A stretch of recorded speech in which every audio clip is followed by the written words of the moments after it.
결혼도 하고 임신도 했는데 출입국에서 결혼 비자를 접수조차 안 해주는 경우가 있습니다. 비자를 못 받으면 곧 태어날 아이도 산모도 케어할 사람이 없는데 법이 너무한 거 아닌가 충분히 그렇게 느낄 수도 있는데요. 그래서 오늘은 임신이나 출산에도 결혼 비자를 신청할 수 없는 사유에 대해서 한번 말씀드리겠습니다. 안녕하세요. 외국인 비자 전문 차이잉 정사입니다. 제가 예전에 결혼 비자 F6 비자의 불어 사유에 대해 올린 영상이 있는데요. 그런 불어 사유에 해당된다고 하더라도 만약 어떤 인도적 사유가 있다면 비자 신청을 해볼 수는 있단 말이죠. 그 대표적인 인도적 사유에는 임신, 출산 등이 있는데요.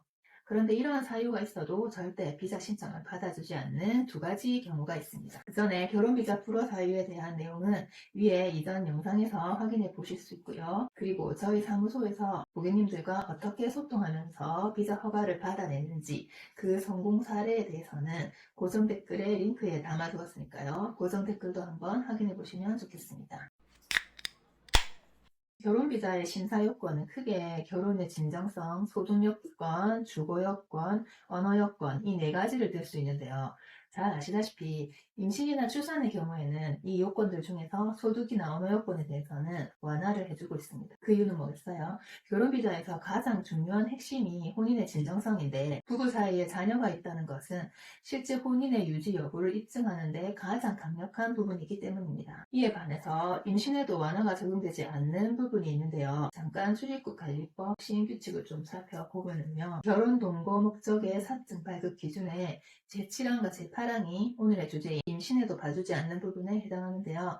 7항은 주거 요건에 해당하는 부분이고 8항은 초청인이 혼인 기화로 한국 국적을 취득하였거나 영주권을 취득하고 3년이 경과하였는지 여부입니다. 첫 번째 주거 요건은요. 주거는 실질적으로 부부로서 동거가 가능한지를 보는 부분입니다. 결혼 이민 비자는 혼인 그 자체가 아니라 대한민국 내에서 안정적으로 혼인 생활을 계속 유지할 수 있는지를 전제로 하는 체류 자격인데요. 그렇기 때문에 혼인 신고를 하고 임신, 출산이라는 인도적 사정이 있더라도 실제 부부가 함께 거주할 공간이 없다면 안정적인 생활이 안 된다고 보는 거죠. 그리고 임신이나 출산은 오히려 주거의 안정성 요건을 강화시키는 요소로 작용된다고도 볼 수 있는데요. 그러니까 출산 이후에도 안정적인 양육 환경을 보장할 수 없는 고시원이나 모텔, 비닐하우스 같은 일시적인 체류 공간은 가족 단위의 생활 공간으로 인정하지 않는다고 법으로 명시되어 있습니다. 그리고 두 번째, 혼인 기화 후 3년이 지났는지 여부인데요.